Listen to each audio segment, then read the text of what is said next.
Jocelyn Ortega. What if the person you trusted most with your children, the one you let into your home, your family, your daily life, turned out to be hiding something unspeakable? This isn't a ghost story. This isn't a movie script. This is the real-life horror that shook New York City in 2012, October 25th, a crisp autumn day in Manhattan. The kind of day when parents shuffle between after-school activities and play dates. Marina Krim, a devoted mother, had her usual routine. She took her youngest daughter, 3-year-old Nessie, to a swimming lesson. At home, her trusted nanny 50-year-old Jocelyn Ortega stayed behind to watch the other 2 children, 6-year-old Lucia, bright and bubbly, and 2-year-old Leo, barely learning to string words together. Marina expected to come home to laughter, crayons scattered on the floor, maybe the smell of dinner cooking. Instead, she walked into a nightmare so grotesque it made headlines across the world. Behind the bathroom door, Marina found her 2 children in the bathtub, stabbed multiple times, their tiny bodies covered in blood, and standing over them, knife in hand, was the very woman she had trusted like family, Jocelyn Ortega. In that moment, Marina's world shattered. Imagine the sound of her screams echoing through the upscale Upper West Side apartment building. Neighbors reported hearing her cries, raw, animalistic wails that no mother should ever have to make. She clutched her surviving child, Nessie, and collapsed in horror. But who was Ortega, and how could she commit such a monstrous act? To outsiders, Jocelyn Ortega seemed like a quiet, dutiful nanny. Born in the Dominican Republic, she had come to the United States, searching for opportunity. Like many immigrant caregivers, she was employed by affluent Manhattan families, including the Krims. For years, she walked their children to school, put them to bed, even joined them on vacations. The Krims didn't just see her as an employee, they welcomed her into their family. But behind closed doors, Ortega's life was unraveling. Financial strain weighed heavily. She had debts, pressures from extended family, and a crumbling sense of stability. Friends described her as becoming withdrawn, more irritable, as if resentment was bubbling just under the surface. Instead of asking for help, Ortega internalized her rage. And tragically, she would release it on the 2 children who trusted her most. On that October day, while Marina was out, Ortega took a kitchen knife and turned on 6-year-old Lucia and 2-year-old Leo. No one knows exactly what triggered it. Was it a moment of sudden madness, a buildup of years of bitterness? The prosecution would later argue it was cold-blooded malice, not an accident, not insanity. Ortega attacked them with deliberate intent, plunging the knife into their small bodies again and again.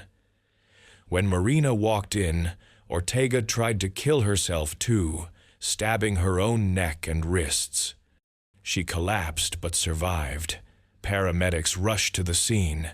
The children were gone. The nanny lived. The trial would become one of the most closely watched cases in New York. Ortega's defense claimed she suffered from severe mental illness, that she was hallucinating, not in control of her actions. Her lawyers painted her as a woman crushed by the weight of her circumstances, driven to insanity. But prosecutors told a different story, a far darker one. They argued Ortega was envious of the Krims, resentful of their wealth, their happiness, their loving family life. She didn't just snap, she planned. And she chose to take away the most precious thing Marina and Kevin Krim had, their children. In court, Marina had to relive the horror. She described walking into that bathroom, finding her baby's lifeless bodies. Her voice cracked as she recounted her screams, her desperate attempts to make sense of the scene. Kevin Krim, the father, described receiving the call while on a business trip, his knees buckling, the world collapsing around him. The jury listened, and when the verdict came, it was swift. Guilty of 2 counts of first-degree murder. In 2018, Yoselin Ortega was sentenced to life in prison without the possibility of parole. But the story doesn't end there. For parents across New York and across the world, this case left a chilling scar. Babysitters are supposed to be safe. They're supposed to be protectors, extensions of family. For many parents, handing over their child to a caregiver requires a leap of trust. Ortega's crime shattered that trust. It forced parents to ask, "Can I ever truly know the person I'm leaving my children with?" And perhaps the most haunting detail, just hours before the murders, Marina Krim had updated her family blog, a cheerful post about her children's day, filled with photos and anecdotes of their lives. A mother documenting joy, never knowing that within hours, those lives would be brutally extinguished. The blog stopped that day. The Krims' lives were forever divided into before and after. Yoselin Ortega now spends her days in a prison cell, but the echoes of that October afternoon linger. The cries of a mother discovering the unthinkable. The betrayal of a nanny turned executioner. This wasn't just murder. This was the destruction of trust, the invasion of the home, the shattering of safety. And for many, it remains one of the darkest crimes in modern New York history. Golchekra Bobokulova. Picture the morning rush in Moscow. The metro stations are packed. Mothers hurry to work, fathers scroll their phones, children trail behind in puffy jackets against the cold. Everything looks normal until a woman dressed in black appears, pacing outside a metro station. She's holding something in her hands. People glance, then freeze, because what she's holding isn't a bag. It isn't a doll. It's the severed head of a 4-year-old girl. This wasn't a hallucination. It wasn't a movie. It was real.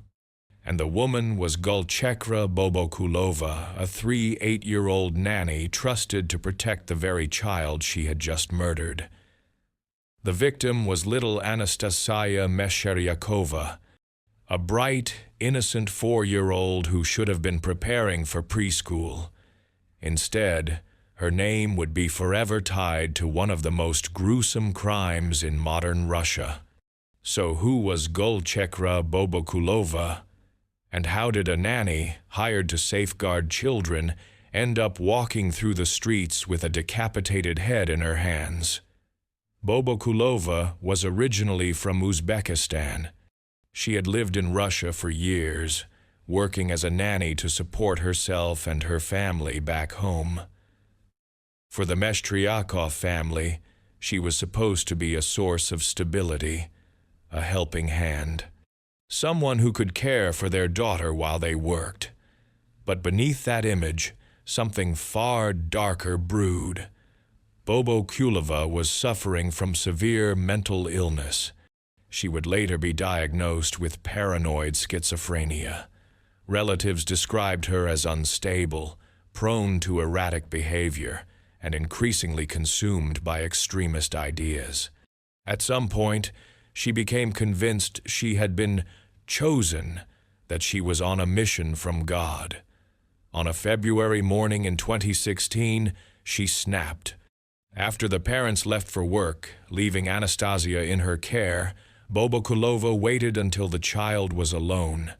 Then, in a horrific act of violence, she strangled the little girl. But she didn't stop there. She retrieved a knife, and in a frenzy that still horrifies investigators, she decapitated the child.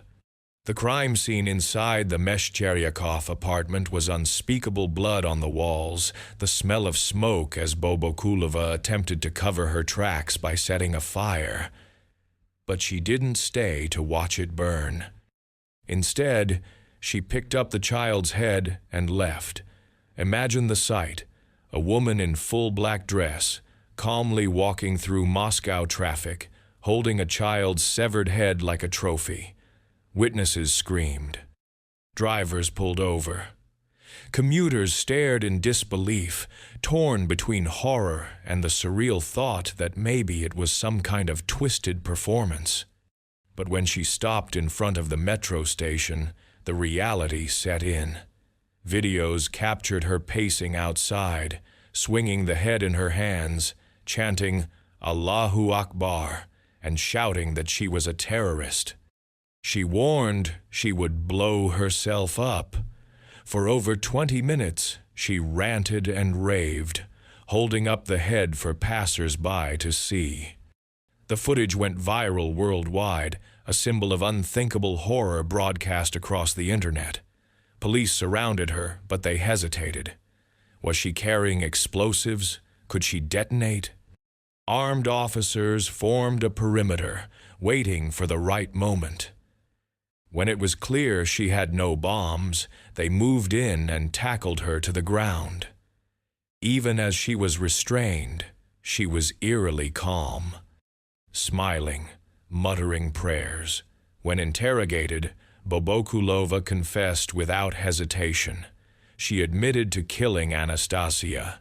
She admitted to decapitation. And chillingly, she said she felt no remorse. She claimed she acted on God's orders, that she was chosen to carry out the act. When asked if she regretted it, she replied coldly, "No, I would do it again if I was told." Her statements shocked even seasoned investigators. This wasn't just a crime, it was a performance of horror, a deliberate spectacle meant to terrorize. And it worked. The case gripped Russia, dominating headlines. Parents clutched their children tighter. Debates erupted about immigration, about mental health care, about extremism. How could a woman so clearly unstable be entrusted with a child? In court, Bobokulova was declared mentally unfit to stand trial in the traditional sense. Psychiatric experts diagnosed her with paranoid schizophrenia, arguing she was incapable of distinguishing reality from delusion. Instead of prison, she was sentenced to indefinite confinement in a high-security psychiatric hospital. But for Anastasia's grieving parents, no sentence could erase what they had endured. They had entrusted their only daughter to a nanny, believing she was safe. And in return, they faced every parent's worst nightmare, not just losing a child, but losing her in a way so violent, so public, so humiliating, that it burned itself into global memory. To this day, the image of Bobokulova outside the Moscow metro haunts anyone who saw it. The black-clad figure clutching a child's severed head, chanting into the winter air, while bystanders screamed and police froze. It wasn't just a murder, it was a message. A declaration that innocence can be destroyed in the most shocking ways imaginable, and yet, perhaps the most terrifying part is this: there were warning signs. Friends and relatives had described Bobokulova's erratic behavior. Some said she had spoken of hearing voices, of being on a divine mission, but no one acted, no one intervened, until it was too late. The case of Gulchekra Bobokulova is often remembered as one of Russia's most disturbing crimes, not just because of its brutality, but because of its visibility. It wasn't hidden behind closed doors. It was paraded through the streets, a grotesque spectacle in broad daylight. For parents everywhere, The case serves as a chilling reminder of how fragile trust can be. How the person hired to protect a child can, in the blink of an eye, become their executioner. And so, every morning when Moscow commuters step into the metro, many still remember that day. The day a nanny meant to guard a child walked into history as a symbol of horror. Lucy Letby hospitals are supposed to be the safest places in the world, places where life begins, where fragile infants fight their first battles, and where nurses become guardians of hope. But what if the nurse you trusted most, the gentle face who whispers reassurance, was secretly orchestrating death? That's the story of Lucy Letby. Between 2015 and 2016, inside the Countess of Chester Hospital in England, newborns began dying at an alarming rate. Tiny infants who had survived the most perilous beginnings, premature births, underdeveloped lungs, low birth weight, suddenly deteriorated without warning. Babies that doctors thought would recover mysteriously collapsed. Families were devastated, and whispers spread through the ward. Something wasn't right. At the center of it all was Lucy Letby. To her colleagues, she seemed quiet, kind, almost timid. She loved her work. She was the one who knitted cards for parents, who posed for photos with recovering babies, who was trusted to be present during the most fragile hours of new life. She called herself a neonatal nurse with a passion for helping. Parents saw her as an angel, but beneath that mask was something far darker. Doctors began noticing patterns. The collapses always seemed to happen on Letby's shifts. Infants who were stable suddenly filled with air in their stomachs, their tiny veins collapsing. Others were found with unexplained amounts of insulin in their bloodstreams, far beyond anything accidental. Some babies bled internally. Others were overfed with milk or fluids in quantities impossible for their fragile bodies to process. One doctor described it chillingly. We were fighting for these babies' lives, and someone was working against us. Hospital administrators initially resisted the idea. After all, how could a nurse, one of their own, be a murderer? But as deaths mounted, the evidence was undeniable. Consultants kept track of the dates, the times, the staff involved. And the same name kept surfacing: Lucy Letby. By 2016, suspicion had turned to certainty. Letby was removed from the ward, but it would take years for investigators to piece together the scale of her crimes. Police combed through thousands of medical records, comparing shift schedules with medical events. They seized her phone, her diaries, her computer. What they found was chilling. Scribbled notes where she confessed, "I am evil. I did this." Other entries revealed a twisted fixation with some of the babies' families searching for their Facebook pages, tracking their grief long after she had destroyed their lives. When her trial finally began, it was one of the longest and most complex in British history. Parents sat in the gallery, reliving the worst days of their lives. Prosecutors detailed how Letby injected air into tiny veins, poisoned infants with insulin, or deliberately overfed them with milk. Each method carefully designed to look like medical misfortune. Her defense insisted she was being scapegoated, a victim of coincidence. But the coincidences were too many, too exact, too damning. In August 2023, the verdict was announced. Lucy Letby was convicted of multiple murders and attempted murders of infants under her care. She was handed a whole life order, a sentence so severe it means she will never leave prison alive. She became only the fourth woman in UK history to receive such punishment. For the parents, no sentence could bring back their children. Their infants, who had been entrusted to the woman in the blue scrubs with the gentle smile, were gone forever. The media called her Britain's most prolific child killer.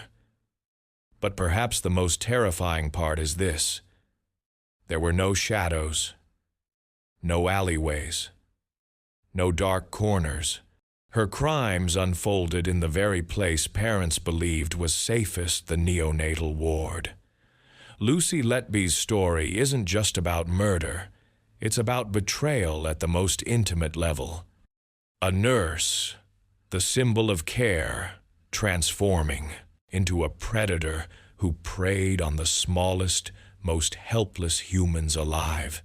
And she did it in plain sight. Yohani Moran, New York City, 2010. Parents across Queens trusted babysitters every day. It's the silent pact of modern life. You go to work, you hand your baby over to someone else, and you trust blindly that when you return, your child will still be breathing. But for one family, that trust would be shattered forever. 9-month-old Dylan Criollo was a healthy baby boy, bright-eyed, full of life, the kind of infant who filled the room with laughter. His mother left him in the care of a babysitter named Yohani Moran, believing her son would be safe. Moran was just 33 at the time, and the arrangement seemed simple: watch the baby, keep him safe until his mother returned. But what unfolded that day would prove deadly. Moran wasn't prepared for the crying. Neighbors and prosecutors later described her as impatient, overwhelmed, and easily frustrated. And when little Dylan wouldn't stop fussing, Moran snapped. She did the unthinkable. She grabbed the infant and began violently shaking him. Shaken baby syndrome. That's what doctors call it. And the damage it does is catastrophic. A baby's brain isn't developed enough to withstand the force. Blood vessels rupture. The brain slams against the skull. Oxygen is cut off. Within seconds, life can end. When Dylan's mother returned, her baby was unresponsive, his tiny body limp, his chest silent. He was rushed to the hospital, but the doctors could do nothing. The child who should have been learning his first words was gone, killed not by an accident, but by the hands that were supposed to keep him safe. Police questioned Moran. At first, she denied everything, claimed she hadn't harmed the baby. But medical examiners were clear. Dylan's injuries weren't consistent with an accident. His brain showed the hallmarks of violent shaking, hemorrhages, swelling, trauma no fall or slip could explain. The evidence pointed directly to Moran. The case dragged through the courts for years. Prosecutors charged her with manslaughter, arguing that while she may not have intended to kill, her actions were deliberate and reckless enough to guarantee tragedy. In 2015, 5 years after the crime, justice caught up with her. A jury found Yohani Moran guilty of second-degree manslaughter. She was sentenced to prison, but no sentence could balance the scales of what was lost. For Dylan's family, the pain was unbearable. A baby silenced before his first birthday. A mother haunted by the choice to leave her child with someone she thought she could trust.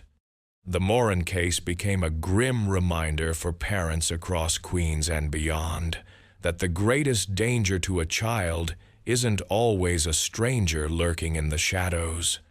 Sometimes it's the person sitting in your living room, smiling, assuring you that your baby is safe. Shaken baby syndrome is known in the medical community as one of the most preventable causes of infant death. And yet, cases like Moran's prove how quickly frustration can morph into violence, and how violence can extinguish a life before it's even begun. For New Yorkers, this wasn't just another crime story. It was a horror tale of betrayal, of a babysitter who turned killer, and of a family left to grieve a son whose only mistake was being entrusted to the wrong pair of hands. The Davyton Nanny, South Africa, 2019. The township of Davyton, east of Johannesburg. It was an ordinary day until a mother's worst nightmare unfolded. The victim was Langaliha Langa Mnguni, a toddler barely 2 or 3 years old. At that age, children are all energy, running, laughing, learning to form sentences. But on this day, his laughter was silenced forever. When authorities arrived at the home, what they found was nothing short of horrifying. Langa's small body was discovered with a gag tied across his mouth. He had been strangled. The child, who should have been safe in his nanny's care, was instead lifeless, robbed of air, his final moments marked by terror and suffocation. The person charged with his death was the very woman employed to protect him, his nanny. Her name was not shouted across headlines like international killers, but in Davyton, her face became infamous. She was arrested and brought before the courts, accused of murder. Prosecutors painted a grim picture: a defenseless toddler restrained, silenced, and killed by someone meant to act as his guardian. Neighbors and relatives were horrified. The case sparked outrage not just for the brutality of the act, but for the sheer vulnerability of the victim. Why would a nanny kill? The answer remains clouded. Some suggested anger, others frustration, perhaps an intentional act of cruelty. But no explanation could ever justify what was done. In those last moments, Langa was utterly helpless, and the one adult present chose violence instead of care. Court documents describe the toddler's body in heartbreaking detail: the gag, the signs of strangulation, evidence so stark it left judges and observers shaken. The nanny showed little remorse as proceedings began. She stood in the dock, accused of a crime so intimate and deliberate it sent chills through the courtroom. The case gained national attention. South Africa, already struggling with high crime rates and cases of violence against children, latched onto this tragedy as a symbol of broken trust. Parents across the country began asking themselves the same terrifying question: can I trust the person I've left my child with? For Langa's family, grief turned to fury. They demanded justice. They demanded answers. How could their toddler barely beginning life ended in such a cruel, calculated way? His young mother, heartbroken, had to endure the public weight of trial coverage, forced to relive her son's final moments through evidence and testimony. The nanny remained in custody, her legal battle dragging forward. She was formally charged with murder and held pending trial. The South African press followed every update, reporting from court appearances where the family, community members, and activists demanded the harshest possible sentence. Unlike some cases where motive is clear, here the true reason may never be known. But the facts remain: a child gagged, strangled, and left lifeless, a caregiver turned killer, a family destroyed. For the township of Davyton, this case cut deep. It was not just about one toddler, it was about a community forced to reckon with the vulnerability of its youngest, about trust betrayed in the most intimate setting, the home. And while courts work slowly, the horror of what happened to Langamunguni spread fast, echoing far beyond South Africa's borders. Parents everywhere felt the chill. Because if trust itself can end in strangulation, who can you ever truly trust again? Marissa Tietsort. The parents of a 2-month-old baby boy thought they were doing what every young family must, trusting someone else to care for their child, even for a short time. They chose a familiar face, a woman named Marissa Tietsort, a mother herself, someone who had cared for children before. They believed their infant would be safe, but the moment they placed their baby in her hands, his fate was sealed. 2 hours later, Tietsort would hand him back, dressed in tiny clothes, strapped into his car seat, appearing asleep. She smiled, acting calm, pretending everything was normal. But when the parents leaned in, the truth hit them like lightning. Their baby wasn't sleeping. He was already dead.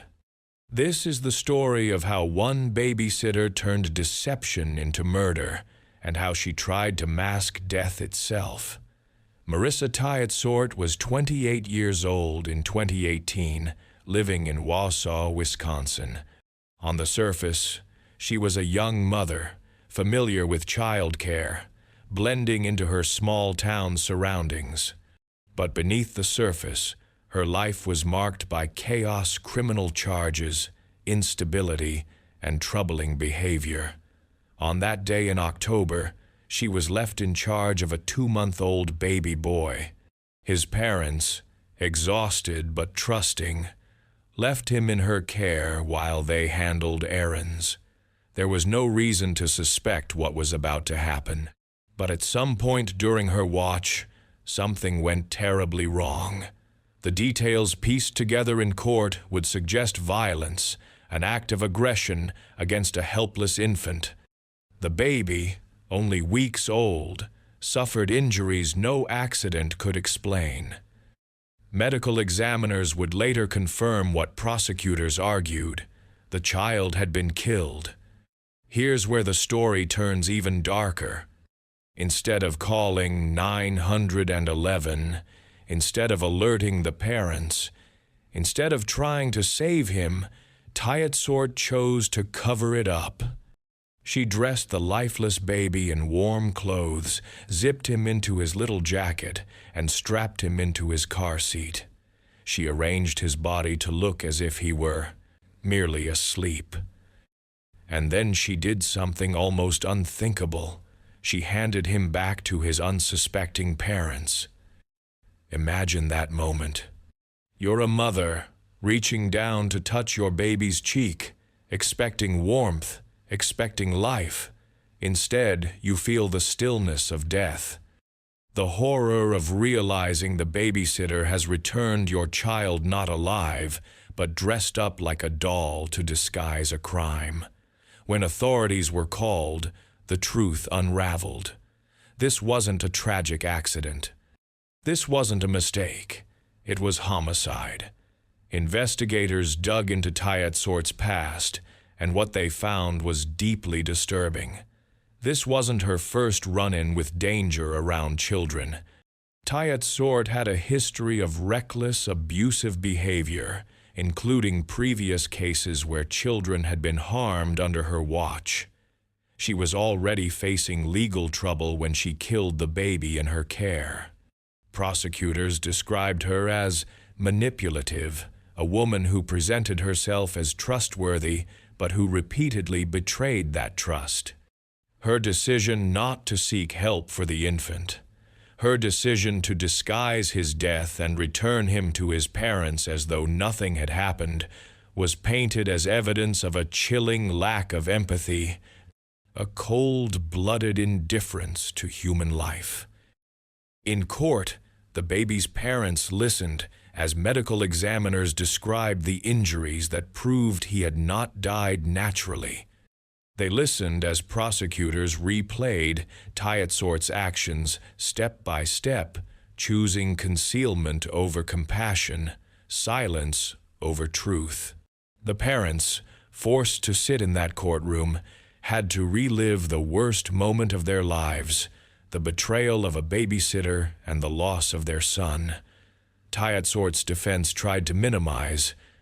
They attempted to argue that she panicked, that she didn't know what to do, that she wasn't thinking clearly when she dressed the baby and returned him. But the jury saw something far darker. Panic doesn't dress a dead baby. Panic doesn't strap a lifeless body into a car seat. Panic doesn't force a grieving family to discover the truth in the cruelest way imaginable. The verdict was clear. In 2022, Marissa Tyetsort was convicted of first-degree intentional homicide. Her sentence, life in prison. No parole. She would never walk free again. But the legacy of her crime goes far beyond prison walls. The case horrified not just Wisconsin, but the entire nation, because it forced parents everywhere to confront a terrifying question. What if the babysitter I leave my child with isn't who I think she is? Most babysitters are trustworthy. Most are hard-working caregivers who love children deeply. But the Tyetsort case shattered the illusion that trust is enough. The parents of that baby did nothing wrong. They checked in. They came back. And yet, their son was gone, murdered, and returned to them disguised as alive.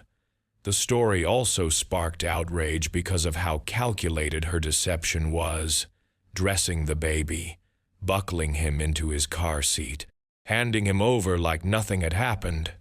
It wasn't just murder, it was cruelty layered with performance. She made the parents the final participants in her cover-up, forcing them to discover their child's death with their own hands. Even seasoned detectives were shaken. One officer described it as one of the most haunting acts of deception he had ever seen. For the parents, the grief was unbearable. They spoke in court about the life their son would never have. His first steps, his first words, his future, all stolen in a moment of senseless violence. And for Tyetsort, the prison bars are now permanent. Her name forever attached to one of the most grotesque babysitter crimes in American history. Christine Falling. In the small towns of Blountstown and Perry, life moved slowly. Parents worked long hours, neighbors waved across porches, and when families needed a babysitter, they often turned to the girl next door, someone familiar, someone ordinary. That girl was Christine Falling. On the surface, she seemed harmless, a heavy-set teenager with a simple mind, an awkward presence, and a willingness to watch children for a few dollars. She wasn't the kind of person anyone thought to fear. But behind that plain exterior hid impulses so dark they would make her one of the most notorious babysitter killers in American history. Christine Falling was born in 1963 into a world of poverty, neglect, and instability. From the beginning, life seemed stacked against her. She was described as slow, with developmental difficulties that made school a struggle. Neighbors remembered her as odd, sometimes cruel to animals. Cats, in particular, were found strangled or mysteriously dead after Christine had been seen handling them. By her teens, Christine had dropped out of school and drifted into the only work she could find: babysitting. Parents in need of childcare, especially in poor, rural Florida towns, hired her without much thought. Who would suspect that the smiling girl who offered to rock your baby to sleep might instead be plotting their last breath? The killings began in 1980. The first known victim was 2-year-old Cassidy Johnson. Christine was babysitting when the child suddenly collapsed and died. Doctors called it natural causes. No one suspected foul play. Soon after, another child under Christine's watch, 4-year-old Jennifer Daniels, also died suddenly. The explanation again was medical. Sudden infant death syndrome, myocarditis.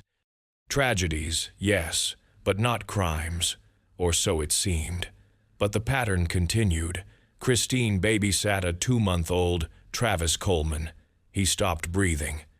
Then 3-year-old Caressa Day, dead, just like the others. Each time, Christine was the common denominator. Each time, she was the last person to see them alive.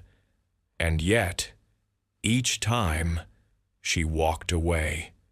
By 1982, the deaths could no longer be dismissed. The final victim, 7-month-old William Swindle, sealed Christine's fate. She was supposed to be watching him while his family went out.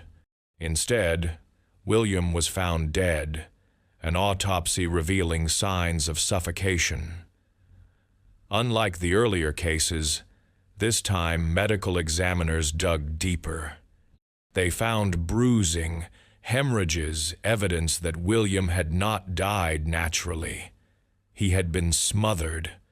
When police confronted Christine, she broke. In a chilling confession, she admitted to killing at least 3 of the children. She described how she would press a blanket, a pillow, even her own hands over their tiny faces until their breathing stopped. But what made her words truly horrifying was the way she explained it. She called it smothering love. According to Christine, she felt compelled to kill. She described hearing voices, commands urging her to smother the children. She said holding them down brought her a twisted sense of comfort and release. For her, suffocation wasn't just murder, it was compulsion, obsession, almost ritual. The image of a babysitter rocking a child to sleep is one of innocence, of care. Christine inverted that image, turning cradles into coffins, turning trust into terror. In 1982, Christine Falling pleaded guilty to 3 counts of first-degree murder. Prosecutors, armed with her confession and the medical evidence, sought the death penalty. But her defense argued she was mentally ill, intellectually limited, incapable of fully understanding her actions. The jury faced a grim choice: execution or life imprisonment. In the end, Christine was spared death. She was sentenced to life in prison, with parole eligibility only after 25 years. She was barely 19 years old. For the families of her victims, the sentence was bittersweet. Justice, yes, but no punishment, could bring back Cassidy, Jennifer, Travis, Caressa, or William. Parents who had trusted Christine with their children were left with empty bedrooms, silenced laughter, and the haunting knowledge that the girl they thought was safe had been their children's executioner. Christine's case became infamous nationwide, a chilling reminder that killers don't always come from the shadows. Sometimes they come from within the home, disguised as helpers. While in prison, Christine applied for parole multiple times. Each time, survivors' families and prosecutors fought to keep her locked away, citing her lack of remorse and the danger she still posed. Reports described her as manipulative, unstable, a woman who could never be trusted outside prison walls. Each time, parole was denied. Even decades later, her name is whispered in Florida as a warning. Babysitters are supposed to nurture, to protect. Christine Falling turned that role upside down.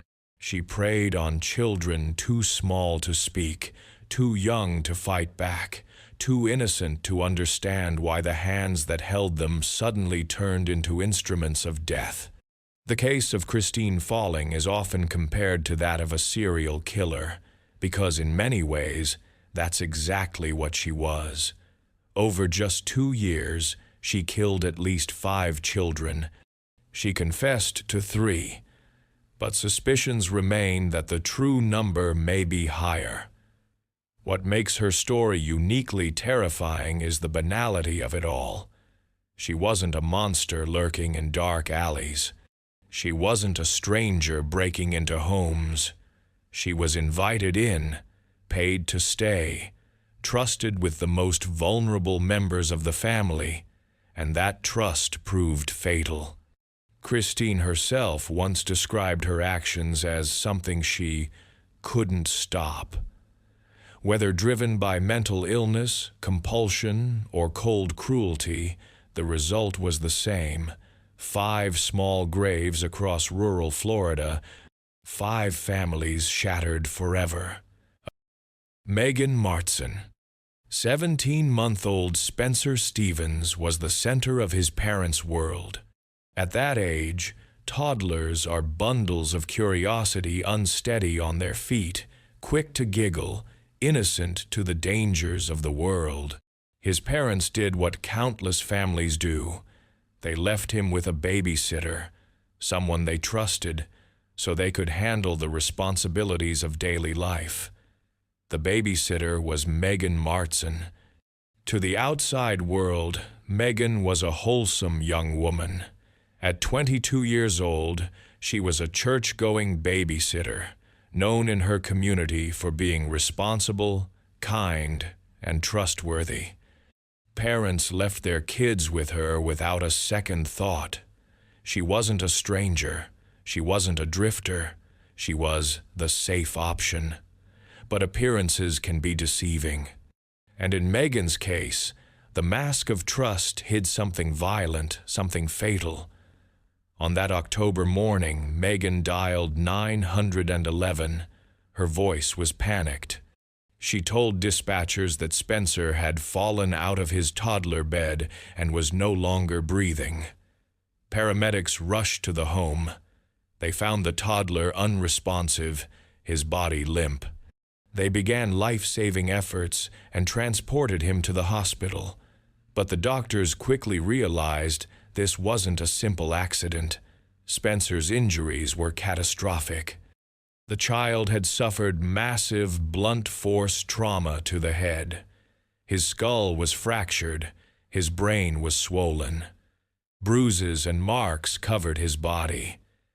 These were not the injuries of a short fall from a toddler bed.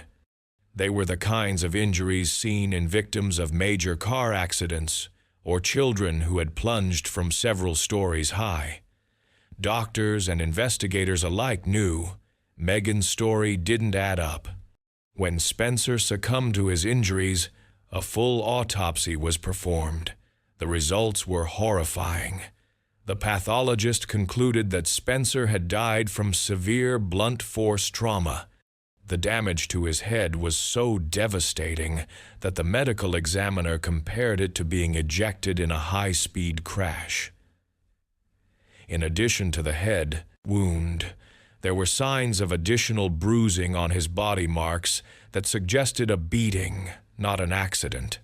The conclusion was clear. Spencer had not simply fallen out of bed. He had been violently assaulted. Investigators zeroed in on Megan. At first, she stuck to her story. She insisted Spencer had been playing, had fallen, and that she was just unlucky enough to witness a tragic accident. But the evidence shredded her account.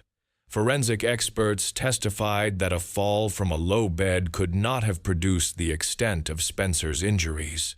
His fractured skull and massive internal bleeding required far more force consistent with being slammed against a hard surface. As detectives pressed Megan, her story began to shift. But each variation contradicted the medical evidence. Every lie only tightened the noose. Witnesses who knew Megan described her as gentle, even sweet, which made the accusations hard for some to believe. But prosecutors painted a different picture. A young woman who lost her temper, who snapped under the pressure of childcare, and who inflicted a beating so savage it killed a toddler. In 2013, Megan Martson stood trial for the murder of Spencer Stephens. The courtroom was packed with reporters, family members, and locals who couldn't reconcile the smiling church volunteer with the woman accused of killing a baby. The defense argued that Spencer's death was a tragic accident, that Megan had no history of violence, and that the state was scapegoating her. But the prosecution had the science. They presented the autopsy results, the medical expert testimony, and the cold reality of Spencer's injuries. His skull fracture was massive. His brain swelling was catastrophic. His other bruises showed a pattern of repeated force. The prosecutor looked the jury in the eyes and asked the question every parent feared. If a babysitter can't control their temper, if a babysitter snaps and takes it out on a baby, who pays the price? The baby does, and Spencer did. The jury listened to days of testimony. They saw photos of the little boy's injuries, heard the desperate 911 call, and weighed Megan's implausible version of events against the overwhelming medical evidence. When deliberations ended, the verdict came down like a hammer, guilty of second-degree murder and child abuse causing death. In 2013, Megan Martson was sentenced to 25 years to life in prison. For Spencer's parents, it was a bittersweet moment. Justice, yes, but no sentence, no punishment, no number of prison years could bring back their 7-month-old boy. His toys sat untouched. His clothes remained folded in drawers. His short life was over, stolen by the woman they had trusted most. What makes Megan's case so chilling is the betrayal. She wasn't a stranger off the street. She wasn't someone with a history of crime. She was the good babysitter, the one parents felt safe leaving their children with. But behind that wholesome image was something volatile, whether rage, frustration, or a hidden violent streak. In a moment of anger, she lashed out. And when it was over, she tried to cover it with a lie. He fell out of bed. The problem was, the evidence told the truth. The Martson case sent shockwaves through California and beyond. It forced parents to question everything. How much do you really know about the person you leave your child with? How well can you ever truly know someone's capacity for violence? The community that once defended Megan, neighbors, friends, churchgoers, was left divided. Some clung to the belief that it was all a mistake. Others accepted the chilling reality that she had murdered a child in cold blood. But the jury's verdict was unshakable, and the truth, backed by medical science, was undeniable. Spencer didn't die from a fall. He died from violence. 17 months old. That's all the life Spencer Stephens got. He never reached preschool. He never learned to ride a bike. He never had a chance to grow up. And the reason is as simple as it is horrifying. The person who was supposed to keep him safe became the one who killed him. Today, Megan Martson sits behind prison walls, serving her 5-to-life sentence. For the rest of her life, her name will be a warning, a reminder of what can happen when trust is broken in the most brutal way imaginable. Oloremi Adeleye. A nanny is supposed to nurture, to soothe a crying infant, to rock them gently to sleep, to act as a mother's second pair of hands. But in October 2016, in a quiet Maryland home, a nanny turned that sacred duty into something lethal. Her name was Oluremi Adeleye. Her victim was just 8 months old, little Anita Salubi. That afternoon, Anita was fussy, crying, restless the way infants often are.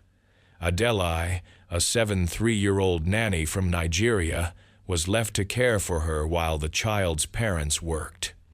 What happened next was caught on surveillance video that would later horrify a courtroom. Instead of soothing the infant, Adeleye unscrewed the top of a bottle and began pouring milk directly into the baby's mouth. Not gently, not cautiously, but forcefully, nearly 8 ounces of milk down the child's throat in about 30 seconds. The liquid flooded the infant's airway. You can almost imagine the desperate gagging, the tiny fists clenching, the silent choking as the milk overwhelmed her lungs. Prosecutors later argued Adeleye knew exactly what she was doing. This wasn't a mistake. This wasn't a slip of the hand. It was deliberate force-feeding, an act so reckless it crossed into murder. When the baby went limp, Adeleye didn't call for help. She didn't dial 911. Instead, she tried to manipulate the scene, removing the nipple from the bottle to disguise what she had done. By the time paramedics arrived, Anita was unresponsive. She never recovered. In court, the jury had to watch that surveillance footage. Parents in the gallery wept openly. The prosecution described it as an intentional drowning in milk.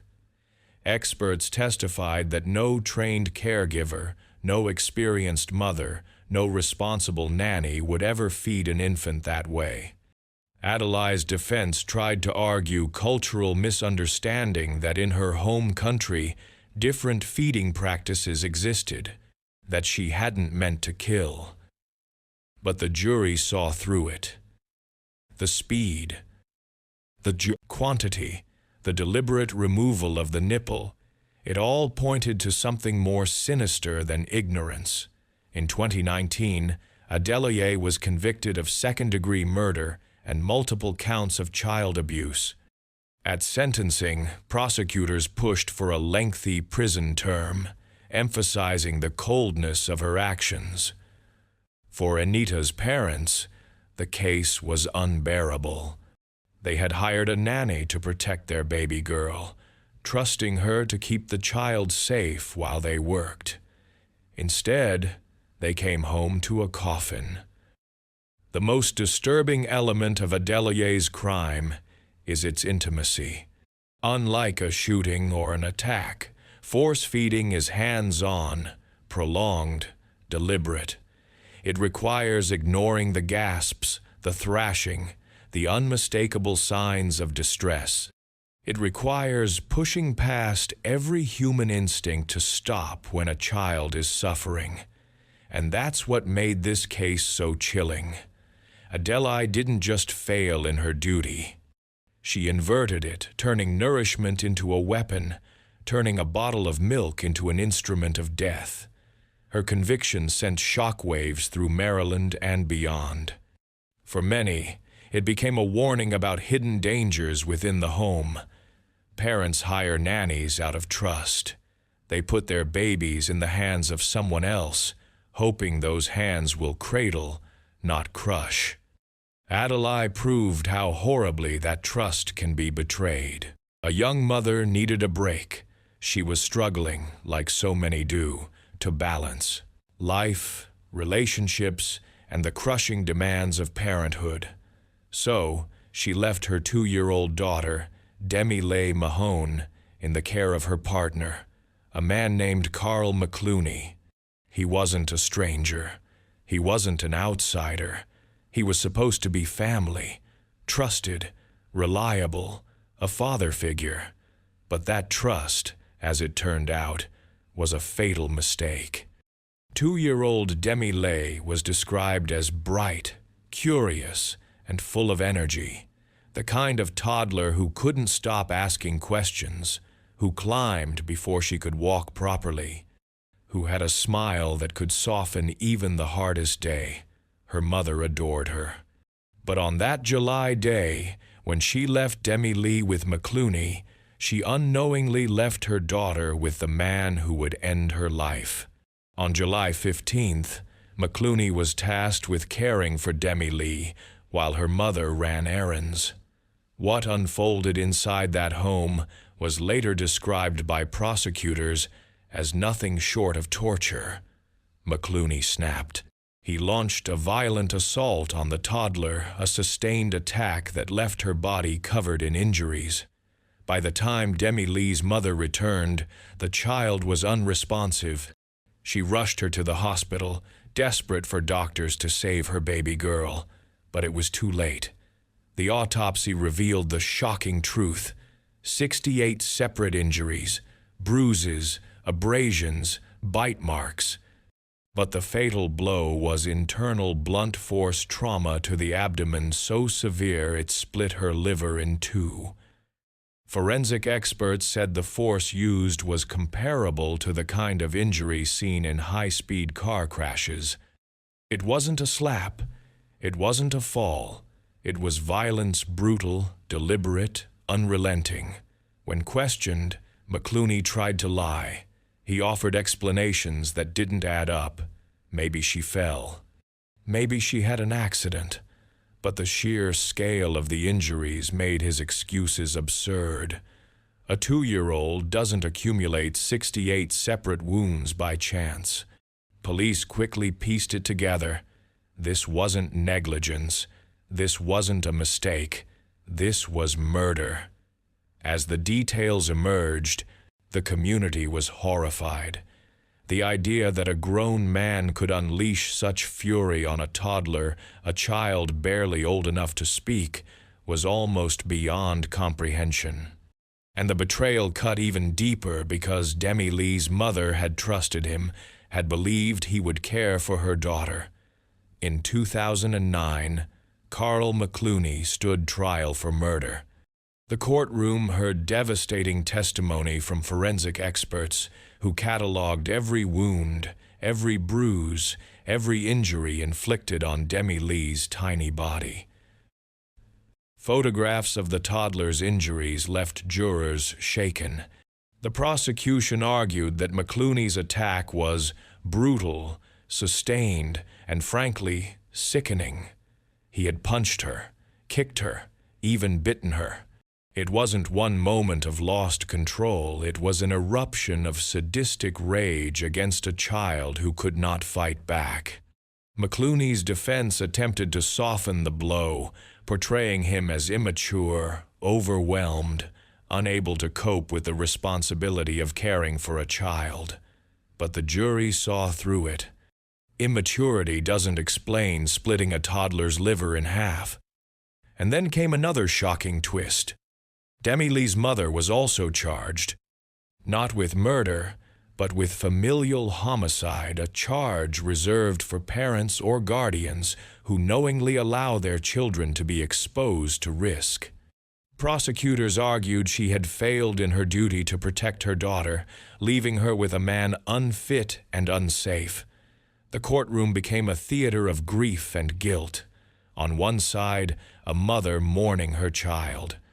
On the other, the brutal details of the man she had trusted. In early 2009, justice was delivered. Carl McClooney was found guilty of murder. His sentence, life in prison with a minimum term of 15 years. Demi Lee's mother was convicted of familial homicide. Her sentence, 3.5 years. For the community, it was justice, but it wasn't enough. No sentence could balance the scales of what had been lost. A 2-year-old girl, silenced forever, her laughter replaced by silence. The case left scars that stretched far beyond the Mahon family. Parents across the UK questioned the safety of their children, reconsidering who they left their kids with, asking themselves the terrifying question, how well do I really know the person I'm trusting? For professionals, the case became a study in missed warning signs. McClooney wasn't known as a violent criminal, but he was volatile, irresponsible, and ill-equipped to care for a toddler. Yet no one thought to intervene. No one thought to say, "This man shouldn't be left alone with a child." For Demi Lee's surviving relatives, the grief was immeasurable. Birthdays became anniversaries of absence. Photographs became painful reminders of what had been stolen, and the knowledge that her final moments were filled with pain and terror only deepened the wound.